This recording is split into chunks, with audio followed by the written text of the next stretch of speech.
talking about Pure by Andrew Miller.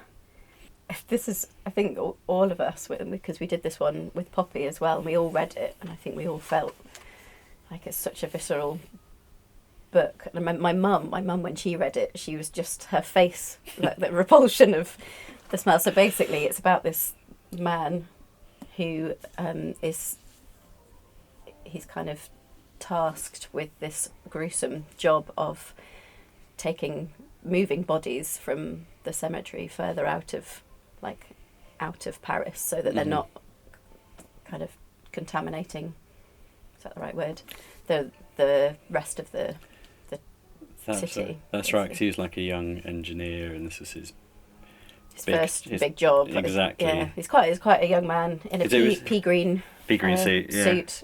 Because this was the cemetery of Les Innocents. Les Innocents, yeah.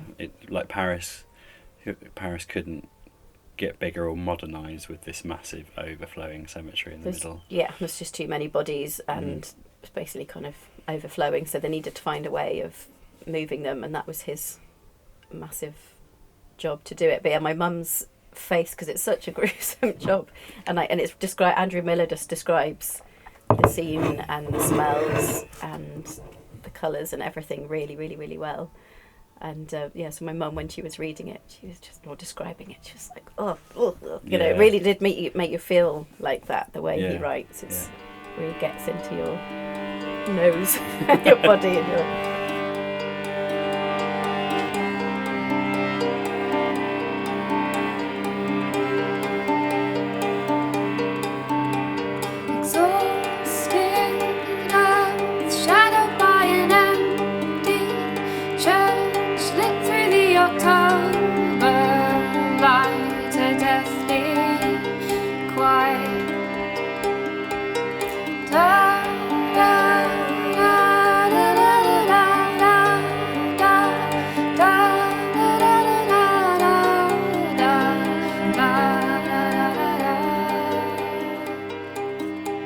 And then one of the things when I was reading it, I remember thinking, this has to be on my cello, because it's set in 1785, I think, and my cello was made in 1794, so very close. And I thought, my cello was about to be made at this time, in a different country. Yeah.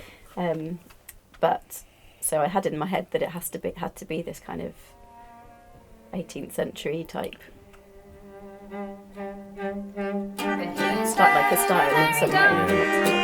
Through the streets of Maryford, a French Parisian, his new acquaintance, and he finds himself a suit to suit the trend. And he finds himself a suit to suit the trend. We actually went to Paris, I remember, not long afterwards, to see the Les Innocents. Yeah, we had a few gigs, and we just went on a little tour, which was nice. Yeah, it was really nice. And we tried to go to the catacombs, but I think they were closed. They were. They're about to be closed or something. Yeah, we got there like 10 minutes before they shut. Yeah. So we still need to go. We should go one time. Yeah, we should. But yeah, he just had to move all these bodies, these bones, and I think there's some element of it being like the destruction of him, or just the way he finds it so hard, and it's just such a big job for somebody to do. It's interesting what you were saying about your cello, because like quite often when we write a song, you're not quite sure what instrument it's going to be, but sometimes the book dictates what's going to happen. And in the same way with the other song, there's the organist of this church that's being dismantled. Is like, as the church is being dismantled, he's like desperately trying to get the last out of the church organ and playing it with the roof coming in and everything. And so we had to get a church organ on there. So I remember my old school had a church organ that they let us use, and we put the mics right at the very far end of the chapel. So it was just this in the distance, and got this really incredibly long organ solo before the second song. And I don't know why I picked banjo, but I think I just had a banjo lying around. So that made it on there too. That was banjo. I don't remember it being banjo. Yeah, there was a banjo. So probably I think it might be our only track with an actual banjo. I remember there's another track that has a banjolin on it. Yeah. So maybe not an actual banjo, but close. Yeah. We take the bodies from the soil before the air begins to spoil. The future will come here in the end. The city has no place for bones. Beside the markets, halls and homes, it's by the church that we have piled them.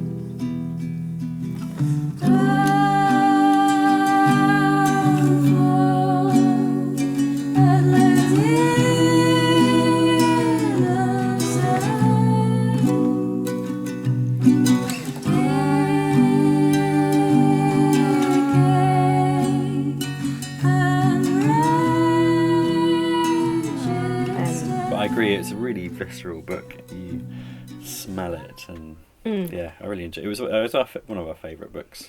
Yeah, and I that think year. that it's like that element of history. And, you know, I never think that I'll like something that's quite got a historical element to it, but the way that Andrew writes and the character that he creates out of, what's his name? Jean-Baptiste Baratte. That's it. He's just, and you're feeling sorry for him, but he's also making his own mistakes, and and the fact that he's wearing this amazing suit, but he's going to be like doing this really gruesome job I love that. Yeah. Interesting fact about Andrew Miller is that he dated for a while my cousin's ex-wife. Oh yeah. There we go. Very nice man. Lovely man. Yeah. It's great. Pure by Andrew Miller.